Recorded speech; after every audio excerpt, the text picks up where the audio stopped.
Boa noite a todos. São bem-vindos e vamos estudar um pouquinho mais a doutrina espírita para aumentar a nossa fé, para que nós possamos tocar a nossa vida com mais segurança, com mais certeza, com mais consolação e com mais esperança.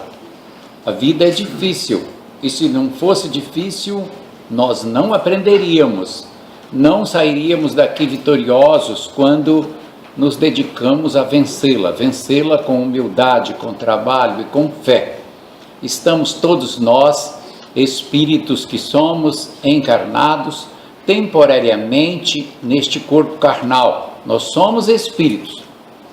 Como estudamos domingo passado, e o Saul lembrou bem, nós temos a mania de dizer o espírito de fulano de tal, o espírito do Muniz. Vamos imaginar que eu já estivesse desencarnado. Andou passando por aqui. Não. O espírito do fulano é negativo, é o fulano. Eu sou um espírito. E eu estou temporariamente usando este corpo carnal. Daqui a um tempinho o deixo. E aí vou usar o meu corpo verdadeiro, que é o corpo espiritual. Eu sou um espírito e tenho um corpo espiritual onde envolve o meu espírito para que eu possa me apresentar, trabalhar, falar, entrar em contato, me interagir com os outros espíritos. É assim que é a vida espiritual. Se o espírito não tivesse nenhum corpo, ele seria sem forma, não teria forma alguma. Hão de perguntar, e pode isso? Pode. Quando o espírito se transfere de um planeta para outro, ele perde o seu perispírito, troca de perispírito no outro planeta. E ele pode sim perder o perispírito. Alguns espíritos, depois de desencarnados, se entregam muito mais à prática do mal do que se entregaram aqui e vão se embrenhando no mal cada vez mais e chegam a um ponto de perderem o perispírito, que é considerado uma segunda morte. E entram em grave desespero e chegam até mesmo a se transformar em ovoides, ou seja, um ser com forma de bola, uma bola assim tipo futebol de salão, varia de espírito para espírito, pequena, mais ou menos deste tamanho, viva, porque ele foi se rebelando contra a vida, fugindo da vida, e depois que ele atinge essa forma, só socorro espiritual mesmo para tirá-lo daquela condição, tá? Segundo o espírito André Luiz, ele ainda ouve e sente a nossa conversa, participa, mas não tem um raciocínio pleno, não tem condição de opinar, não tem condição nem mesmo de entender bem o que está ouvindo. Então, só socorro externo para tirá-lo daquela posição. Mas nós estamos aprendendo isso na doutrina para nós guiarmos bem a nossa vida e sempre sermos vitoriosos. O caminho da vitória é o amor. Não existe outro. O amor em primeiro lugar, a doação de si próprio ao próximo, que é a lei de Deus. E segundo o Espírito de verdade, 2 mandamentos temos que ter, que conquistar, ou seja, a sabedoria e o amor. Esses 2, amar e instruir-vos, amai-vos e instruí-vos, diz o Espírito de verdade. Então a instrução faz com que, através do conhecimento, o Espírito seja útil e trabalhe em todo esse universo bendito, socorrendo, ajudando, pesquisando, mexendo, alterando geneticamente os corpos para um progresso melhor, socorrendo as pessoas em momento de dores, propiciando corpos diferentes através de novas reencarnações. Enfim, é um trabalho constante e imenso do lado de lá, nos laboratórios do mundo espiritual. A vida agora, nós aprendemos com a doutrina espírita, que ela continua normalmente depois que nós deixamos o corpo carnal. Como nós temos um outro corpo que é parecido com esse, ou seja, este é que é parecido com o espiritual. Nós então, em espírito, vamos para o mundo espiritual, vamos morar lá nas cidades espirituais, vamos trabalhar lá como trabalhamos aqui, Só que o trabalho lá é diferente. Lá em espírito nós não cansamos como cansamos aqui. Nós não nos sentimos tão fatigados quanto aqui, porque lá nós não trabalhamos por dinheiro, para acumular capital. Lá não existe acúmulo de capital. Não tem isso. Lá nós vamos olhar um outro espírito e dizer: como aquele espírito ali ficou lindo, bonito, iluminado e sábio, reencarnando e estudando, se dedicando ao bem. É só isso, iremos perguntar? Sim, é o que Jesus ensinou, a prática da caridade. E como ele conquistou e eu ainda não? Porque você não se entregou ainda. Todas as vezes que você volta para a carne, você deixa os seus instintos te dominarem. E aí o seu instinto é tão poderoso que basta uma palavrinha de alguém que você já se sente ofendido, porque tem o orgulho à flor da pele. Nós chamamos isso de melindre, uma pessoa que se ofende por pouca coisa. Qualquer palavrinha, é comigo, e já fica com ódio, fica aquele sentimento de maldade dentro de si. São espíritos com sentimentos inferiorizados. O que o Espiritismo propõe é que nós desenvolvamos o amor, a paciência ao viver, relevemos os desaforos, aprendamos a amar, até mesmo os inimigos, para que possamos crescer espiritualmente. E aí, desenvolvendo o amor, nós vamos ficando leves, cada vez mais leves, ao ponto de o nosso perispírito se purificar e começar a brilhar. Como é que o espírito entra em luz? Como? Sozinho, fazendo bem. Quando nós começamos a trabalhar nessa casa, uma senhora me procurou e disse: quando eu chegar no mundo espiritual, eu quero ver quantas doses de luz Jesus vai me dar, porque eu vou me dedicar a vida inteira. Jesus não vai te dar dose nenhuma. Como assim? E como é que o espírito se ilumina? Não é pelo bem que ele faz aqui, chega lá e ele não recebe? Não. A senhora vai fazendo bem aqui, já vai se transformando, porque a senhora vai fazendo bem, sentindo a dor do próximo. Então vai aumentando o seu sentimento. Se a senhora aumentar o seu sentimento a um nível X, quando a senhora sair do corpo, a senhora vai estar leve, tão leve que vai começar a brilhar por si mesma. Quer dizer que é por mim mesmo? Sim, por si mesma. Há espíritos que contam, como por exemplo o espírito Jacó, que escreve o livro Voltei, e que na verdade é um codinome que ele usou, né? E ele não é Jacó, o nome dele era Frederick Figner, e ele conta que chegou no mundo espiritual e ficou surpreso em tanta coisa bonita que ele viu. E ele disse que um dia estava ajudando outros trabalhando no umbral, e ele ficava triste porque todos os amigos que ele participava já tinham luzes, e ele era o único que não tinha. Fazer o quê, né? Não tinha desenvolvido o sentimento à altura ainda, mas aí ele se entregou à prática do bem lá também, ajudando nos umbrais, os espíritos sofredores. E ele disse que de repente, quando ele olhou para o pé dele, viu o pé brilhando. Ele disse: olha o meu pé. Aí o espírito olhou e disse: ih, já começou a apurar seu sentimento. E assim vai, e vai indo, e vai fazendo mais e mais e mais. Isso não é da noite para o dia. Nós não nos transformamos em espíritos amorosos da noite para o dia. Nós demoramos, mas nós temos que ir insistindo. Passamos uma encarnação toda fazendo bem, desencarnamos, parece nada, mas modificamos. Aí na outra encarnação fazemos de novo. Aí chega um ponto que o nosso sentimento vai aumentando e começamos a brilhar também. Vamos ficando leves, porque espírito também pesa, viu? Espírito tem peso também. Vocês vão dizer: pesa? Um espírito bastante iluminado é bem levezinho, e o espírito grosseiro é mais pesado, e é por isso que ele pode usar a mente dele para viajar pelo espaço, ou seja, praticar a volitação e voar como um pássaro. O espírito que seja leve. Até os pesados conseguem depois de muito treinamento, mas com muito maior dificuldade. Então, a vantagem de desenvolver o amor é ter em nós o prêmio do tesouro eterno que Jesus disse: não acumuleis tesouro na terra, dizendo: A sua vida não foi feita para você se dedicar exclusivamente com bens materiais, e sim com os espirituais.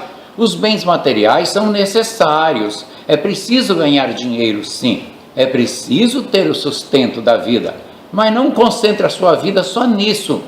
A sua vida tem outra finalidade, é evoluir o espírito, porque a sua vida verdadeira não é aqui, é do lado de lá. Lá não se morre, lá se vive eternamente.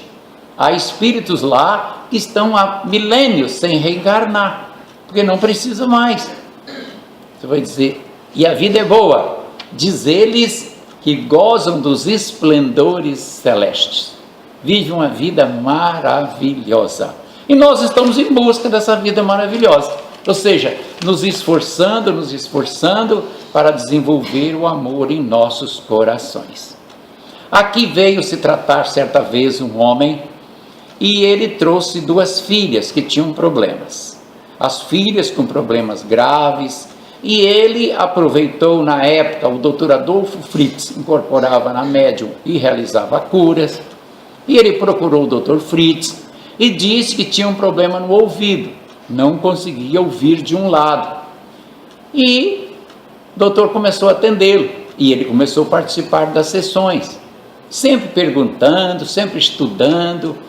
Passado uns meses, segundo a filha dele, 6 meses, ele resolveu, no momento do lanche aí fora, dizer assim para a filha: não venho mais, viu? É o último lanche seu, falou para a moça. Ela: por quê? Ele disse: não venho mais porque eu cheguei aqui com o ouvido doente e não fui curado até hoje, faz 6 meses. Aí ela: ah, não foi. O senhor acha que não teve resultado? Não, nenhum. Ele disse, me chamou e eu disse: interessante. Primeiro, a proposta do Espiritismo não é curar teu corpo carnal. Não. A proposta do Espiritismo é curar a tua alma. Aí a moça virou e disse: isto, deixe-me falar. E eu dei a palavra a ela. E ela disse: olha, ele veio há 6 meses atrás. Sabe quem era esse homem aqui? Meu pai. Eu vou falar e ele não vai brigar comigo. Eu digo: bem, isso aí é com você. Ele era muito briguento com a vizinhança.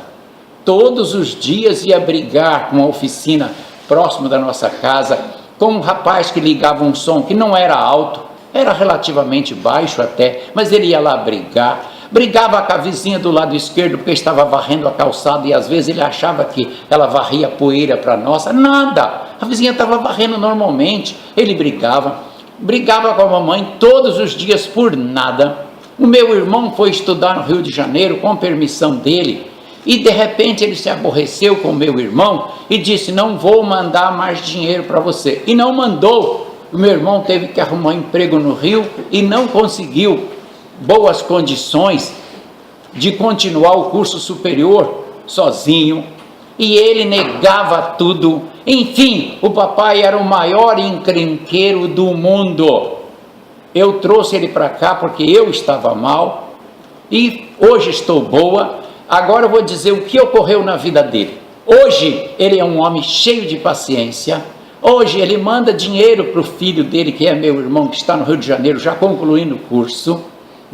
Hoje ele é amigo do homem da oficina, não briga mais. Hoje ele vai na vizinha do lado e leva CDs para a vizinha, conversa, bolo para a vizinha, fez amizade com todos os vizinhos que ele brigava. Hoje ele trata a minha mãe com carinho. Olha, esse homem mudou muito. Foi um verdadeiro milagre na vida desse homem ter vindo para esta casa. Por quê? Porque ele absorveu a doutrina, viu que a vida não podia ser tocada como ele estava tocando. Não era daquele jeito que se vivia. Ele ia ter vários problemas noutra encarnação, e no mundo espiritual, se ele continuasse daquele jeito. Ele se modificou, e agora está reclamando porque o ouvido dele ainda não ficou bom. Certamente ele não merece ainda. Tudo bem. Passado um tempinho, um mês depois, ele disse: olha, meu ouvido está quase perfeito, já estou ouvindo plenamente. Aí o Espírito incorpora aqui na média e disse: até que enfim, meu irmão, esperamos primeiro você melhorar de comportamento. para depois merecer a cura do seu ouvido. Senão você teria ido embora e não teria cuidado da parte principal, que é o teu espírito. Veja só, ele estava preocupado com a cura do ouvido físico. E os espíritos queriam que ele se modificasse espiritualmente. E foi o que ocorreu com ele, tá? Ora, a doutrina espírita opera milagres nesse sentido, sim, para aquele que tem boa vontade, para aquele que sabe que é preciso investir em si mesmo, porque ele vai desencarnar, vai ter problema, se ele continuar levando a vida pensando que ela é com sentido material, e a vida não é de sentido material, e sim de espiritual. Nós vamos ver ainda um pedacinho do capítulo 12. Amai vossos inimigos. Haveis aprendido o que foi dito: amai vosso próximo e odiareis vossos inimigos. E eu vos digo: amai vossos inimigos. Fazei o bem àqueles que vos odeiam e orai por aqueles que vos perseguem e vos caluniam, a fim de que sejais os filhos de vosso Pai que está nos céus, que faz chover sobre os justos e os injustos. Porque se não amardes senão aqueles que vos amam, que recompensa disso tereis? Os publicanos não o fazem também? E se não saudardes senão vossos irmãos, que fazeis nisso mais que os outros? Os publicanos não o fazem também? Eu vos digo, se a vossa justiça não for mais abundante que a dos escribas e dos fariseus, não entrareis no reino dos céus. Jesus fala, com o linguajar daquela época, não entrareis no reino dos céus, como se a pessoa fosse entrar no reino do céu. O reino do céu fosse um local e as pessoas chegassem lá e pudessem adentrá-lo. Mas, noutra parte, quando perguntaram a ele, ele disse: o reino dos céus não virá com visível aparência. Ninguém pode dizer que o reino dos céus está aqui, ali ou acolá, que o reino dos céus está dentro em vós.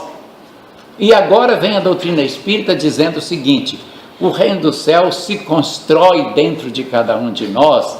O reino do céu é a libertação da matéria, é a evolução, é a conquista que o espírito realiza, desenvolvendo a sabedoria e o amor. É isso que é o reino dos céus.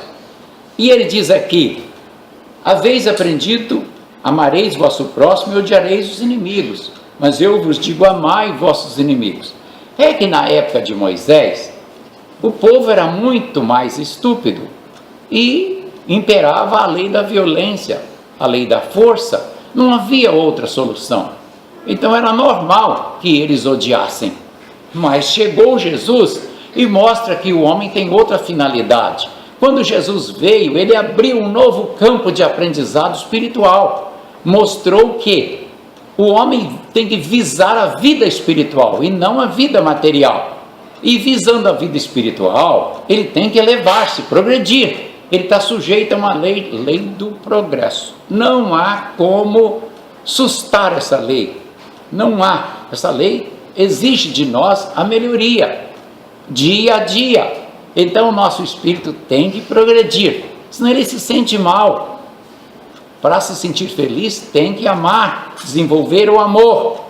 E é por isso que ele diz: se você amar só quem te ama, isso não é grandes coisas. Você já ama alguém, a pessoa já te ama. Imagina que você tenha um filho. Você vai dizer: eu amo meu filho. E eu te respondo: não faz mais que a tua obrigação. Ele é teu filho.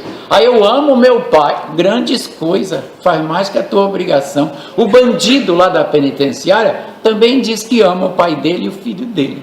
Então, se o nosso amor estiver só ligado aos nossos parentes, é um amor ainda muito pequeno. Então, para demonstrar amor mesmo, nós temos que exercitar contra quem não gosta de nós, orar por quem nos detesta, por quem nos causa problema. Por quê? Porque quando nós evoluímos em amor, nós não conseguimos odiar mais. O ódio desaparece de nós.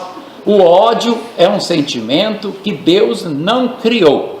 Ele só é produzido pelo coração humano. Nem os animais têm ódio. Dizem que a baleia orca tem, mas isso são os estudiosos lá da ciência que dizem. Os espíritos não tratam disso. Diz que o ódio é produzido por um desequilíbrio do espírito humano. Só ele que deseja o mal ao próximo, com aquele sentimento tolo de vingança, porque ele ainda é baixo, baixa evolução espiritual. Como nós sabemos disso, nós vamos exercitar o ódio contra alguém? Não, nunca. Nós vamos eliminar todo o sentimento de ódio dentro de nós e exercitar o perdão, o amor. Se tiver alguém que não gosta de nós, ore todos os dias, bombardeie esta pessoa com orações, com bons sentimentos.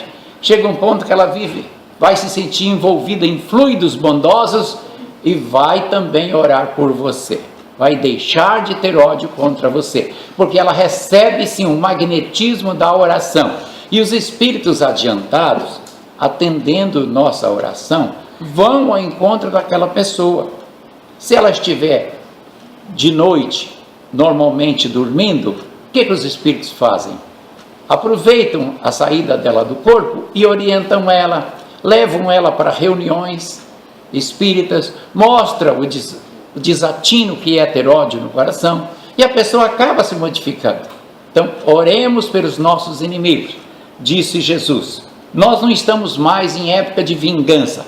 Vingança, sentimento baixo que só espírito inferior pratica, só o desejo de devolver o mal a alguém.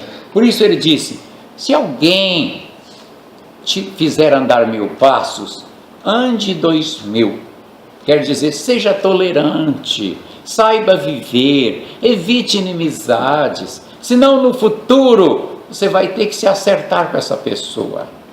Num outro capítulo ele diz assim, o sacrifício mais agradável a Deus é reconciliar-se com seus adversários. Esse que é o sacrifício maior. Mas que sacrifício é esse?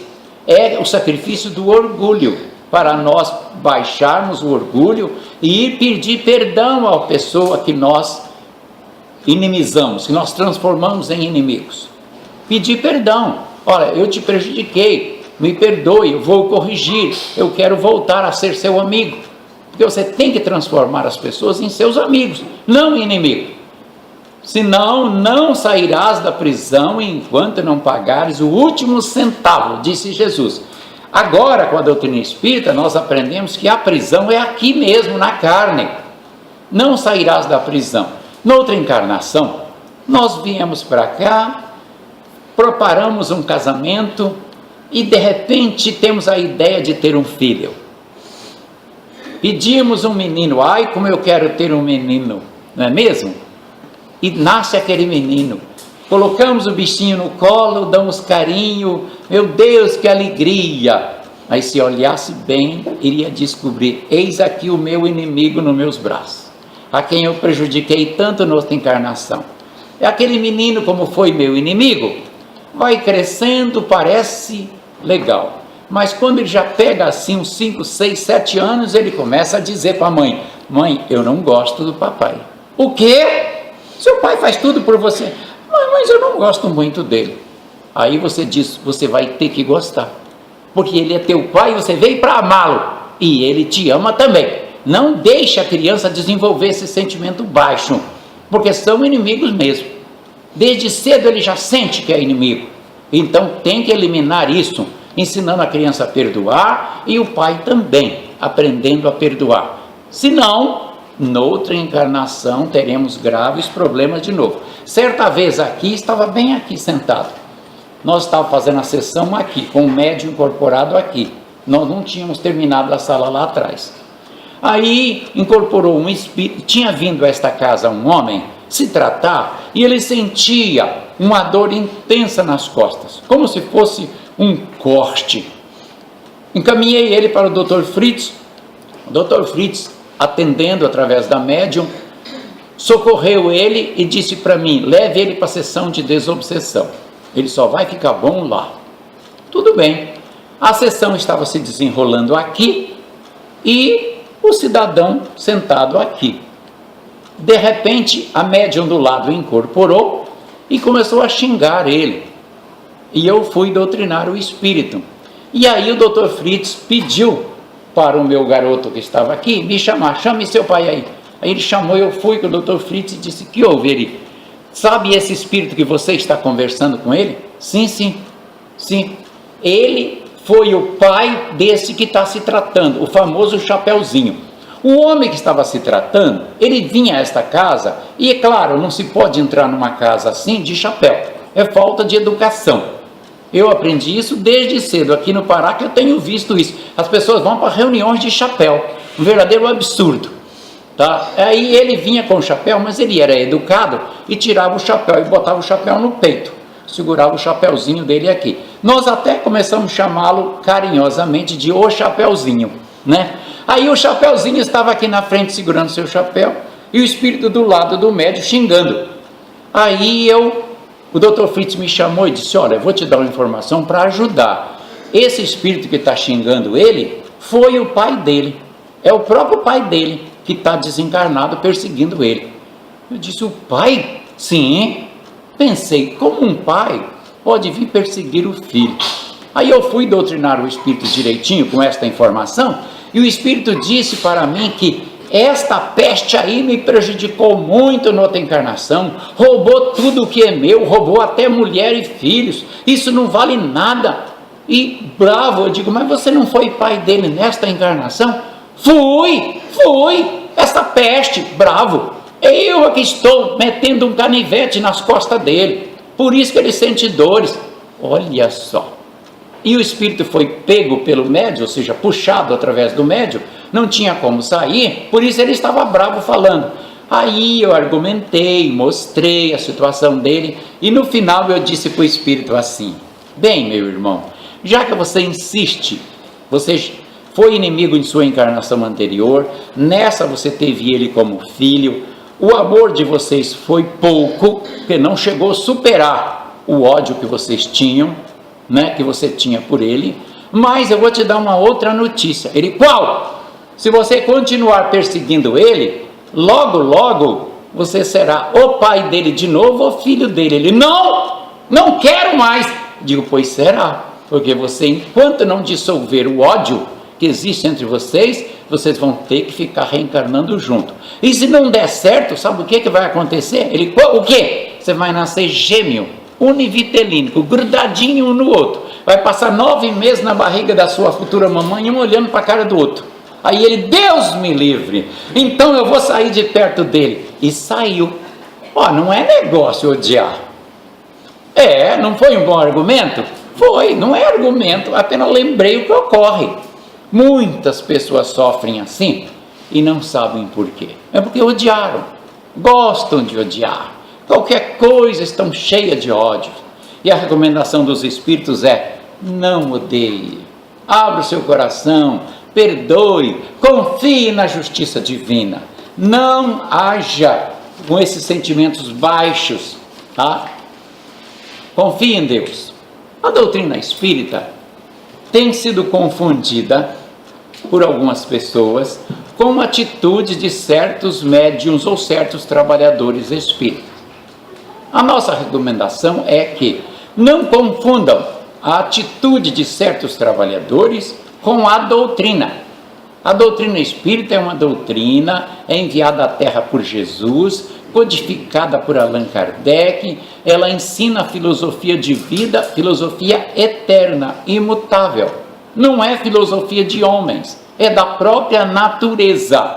O que se ensina no Espiritismo aqui na Terra pode ser ensinado em Júpiter, Saturno, Urano, Netuno, Plutão e no Gliese, que é um novo planeta, que já descobri, tá? E até no planeta do super-homem lá, o Krypton, tá? Se ele existir, tá? Então é em todo o universo, não é invenção de ninguém. Porém, as pessoas veem um médium que trabalhava muito na doutrina, de repente resolve parar de trabalhar e se entrega à bebida alcoólica, diz, está vendo, não acredito mais no espiritismo. O que tem a ver o espiritismo com a atitude daquela pessoa? Nada, ela é fraca, ela se entregou, fazer o quê? Isso é problema dela, tá? Ou então era um bom médium, resolveu abandonar a doutrina e foi jogar cartas de tarô. Tá vendo? Não confio mais. Isso é problema dele.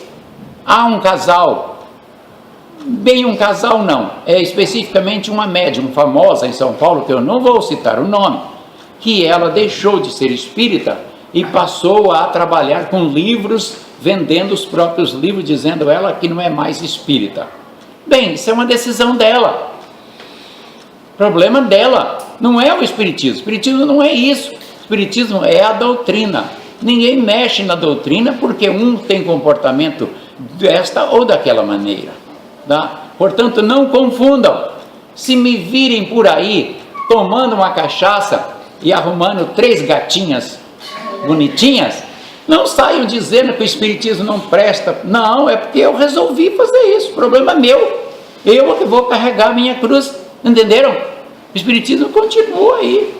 Então não confundam, estude bem a doutrina para saber o que é espiritismo e o que é atitude de médiuns.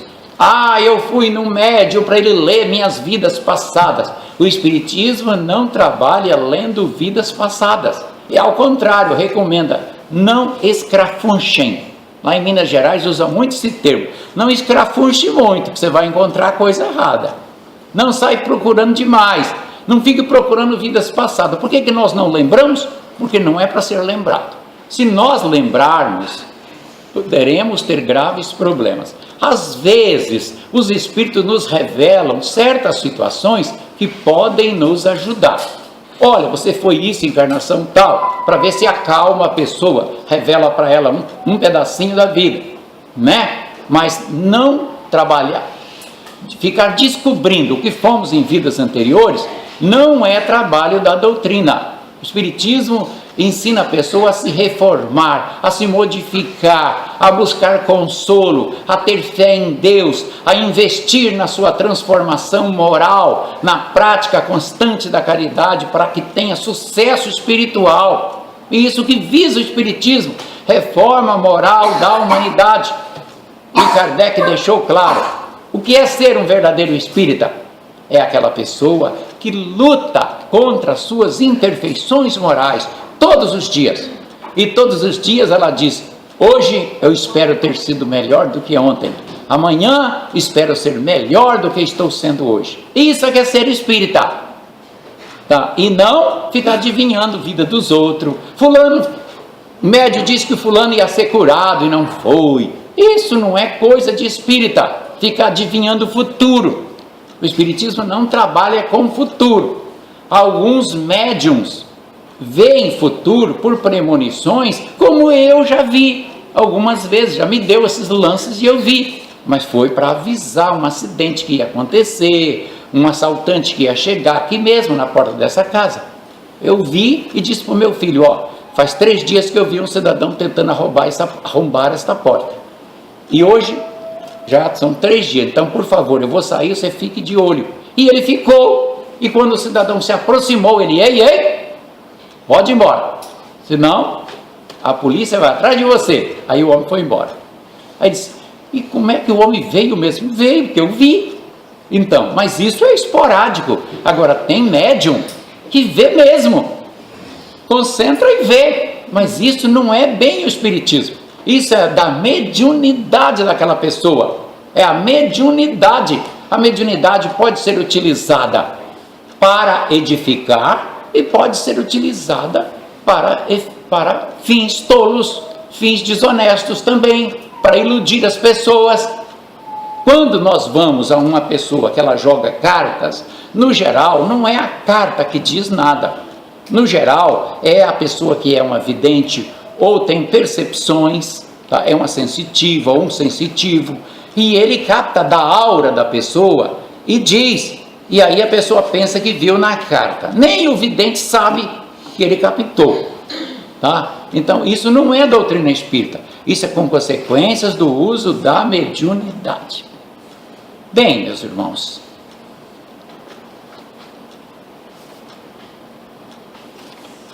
para terminar, eu quero lembrar que ouvi falar da história de um homem que ele gostava muito de melhorar sempre o ambiente que ele chegava, sempre. E diz os sábios que todo homem deve promover a melhoria do mundo em que vive. Sempre melhoria. E ele tinha isso na cabeça. Onde eu vou, eu tento melhorar. Mas um belo dia, ele caiu numa situação difícil. O avião dele, que ele estava dirigindo, caiu num local e era meio deserto. E ele tentou achar água e não achava, e não achava, e não achava. E depois de muita andança, já estava à beira da morte, ele encontrou um poço com uma bomba dessas que a gente manobra em cima e a água cai no bico. Vocês já viram muito dessa bomba aí. E ele viu a bomba e disse, graças a Deus. Mas tinha uma plaquinha lá, 1 litro de água do lado e uma plaquinha escrito, para você obter água, jogue dentro do cano da bomba este litro d'água. Depois você puxa quanta água quiser. Se você não jogar esse litro d'água, não vai puxar água nenhuma. A bomba não funciona sem jogar o litro d'água. Aí ele disse, mas eu com tanta sede morro, não morro, eu vou beber esse litro d'água. Mas aí ele pensou, se eu beber, outro que vier não vai ter água. E daí? Mas e agora? Eu bebo, mato a minha sede ou confio nessa bomba?